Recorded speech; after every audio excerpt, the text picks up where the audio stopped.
Hi. Today's book talk is going to be on Fran Drescher's Cancer Shmancer. Many of us remember Fran Drescher as the nanny in the hit TV show The Nanny, where she played Fran.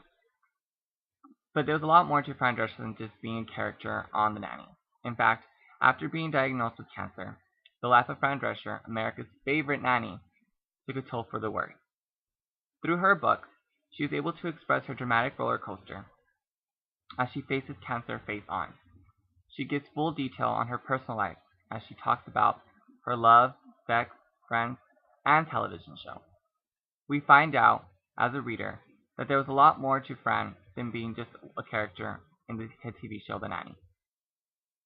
The reader comes to find out that Fran Drescher's life first changed when she first got raped in front of her husband.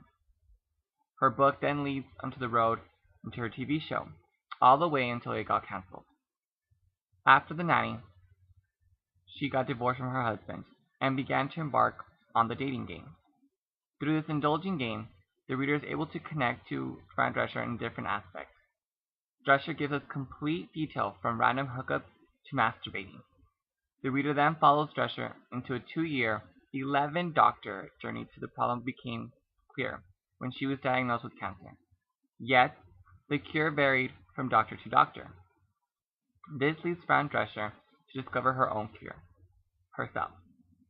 Above all things, this book informs the readers that life is tough, but we have to deal with it, and not let it bring us down. Now, there are 3 special quotes that I chose from this book. All these quotes show a different side of her.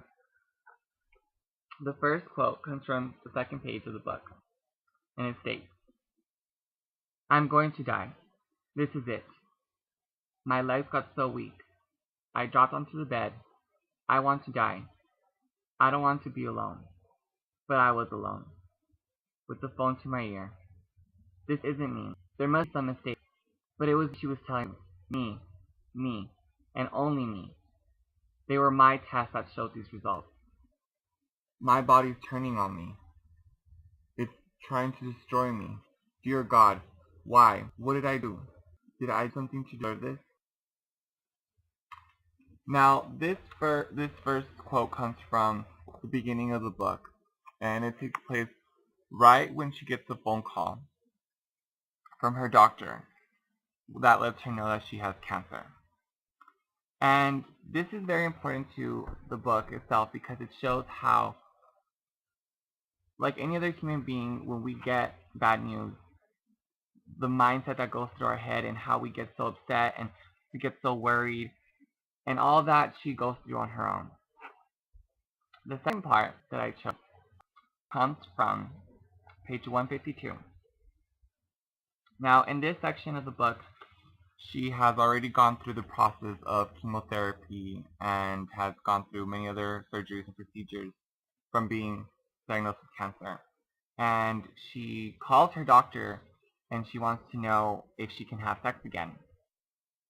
So her doctor says yes, and Fran Dreshcer immediately asks, well, how soon? And the doctor lets her know that she can have sex as soon as possible. So this part of the book takes place when she is going to embark in making love for the first time after the procedures. In the States. Poor John. He was so nervous about hurting me or ripping something. Frankly, I don't know how he even got it up, but he managed.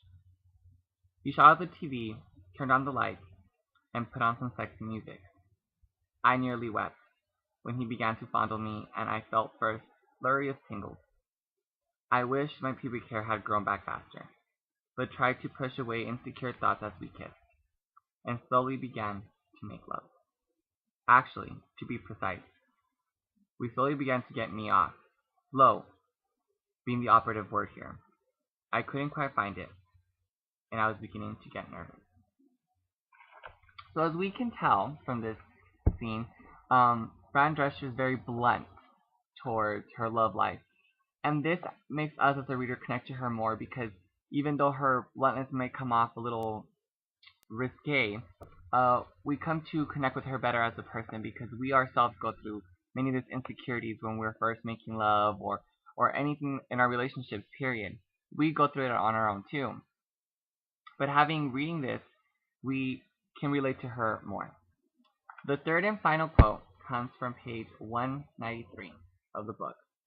And in her hit TV show, The Nanny, she has this dog, which doesn't really belong to her. It belongs to Cece Babcock, another character in The Nanny, and the dog's name is Chester.